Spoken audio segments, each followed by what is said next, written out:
morning, or good afternoon. Thank you all for being here, and thank you all for joining us to honor the memory of a great American. I'd like to start by reading a proclamation by President Obama regarding Martin Luther King Day, if I may. The Reverend Dr. Martin Luther King Jr. challenged our nation to recognize that our individual liberty relies upon our common equality. In communities marred by division and injustice, the movement he built from the ground up forced open doors to negotiation. The strength of his leadership was matched only by the power of his words, which still call on us to perfect those sacred ideals enshrined in our founding documents. And I quote, "We have an opportunity to make America a better nation," Dr. King said on the eve of his death. "I may not get there with you, but I want you to know tonight that we, as a people, will get to the promised land." Though we have made great strides since the turbulent era of Dr. King's movement, his work and our journey remain unfinished.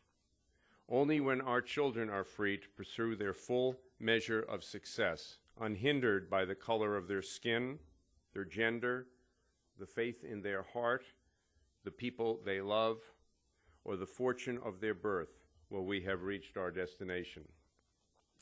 Today we are closer to fulfilling America's promise of economic and social justice because we stand on the shoulders of giants like Dr. King. Yet our future progress will depend on how we prepare our next generation of leaders. We must fortify their ladders of opportunity by correcting social injustice, breaking the cycle of poverty in struggling communities, and reinvesting in our schools. Education can unlock a child's potential and remains our strongest weapon against injustice and inequality. Recognizing that our nation has yet to reach Dr. King's promised land is not an admission of defeat, but a call to action. In these challenging times, too many Americans face limited opportunities, but our capacity to support each other remains limitless. Today, let us ask ourselves what Dr. King believed to be life's most urgent and persistent question. What are you doing to serve others? Dr. King devoted his life to serving others. His message transcends national borders.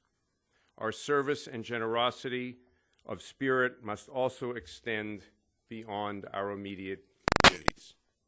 By lifting up our brothers and sisters through dedication and service, both at home and around the world, we honor Dr. King's memory and reaffirm our common humanity.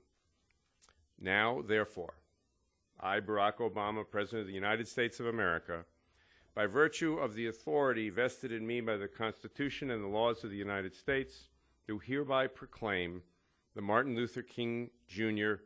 federal holiday. I encourage all Americans to observe this day with appropriate civic, community, and service programs in honor of Dr. King's life and lasting legacy. I'm sure that Martin Luther King Jr. would love to have lived to see the day when an African-American president issued a proclamation in his honor and in his memory. The day before President Obama was inaugurated, which will be 2 years ago, he called Americans to serve one another in their communities by declaring Martin Luther King Jr. Day a day of national service. This week we saw a terrible tragedy take place in the United States in the senseless act of violence directed at a congresswoman, a judge who lost his life, others, a young girl, age 9, and we send our wishes and our prayers to the victims of this senseless tragedy.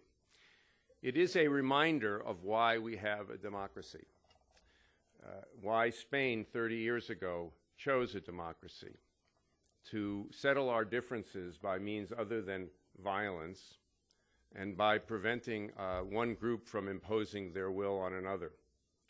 That was Dr. Martin Luther King Jr.'s great legacy. He led ordinary citizens in an effort to overturn some of the most heinous laws of our land, laws that segregated one group from another.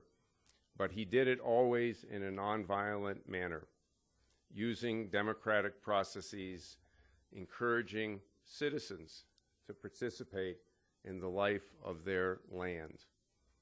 And although, as the President points out, we have not reached the promised land, we have certainly made a great deal of progress.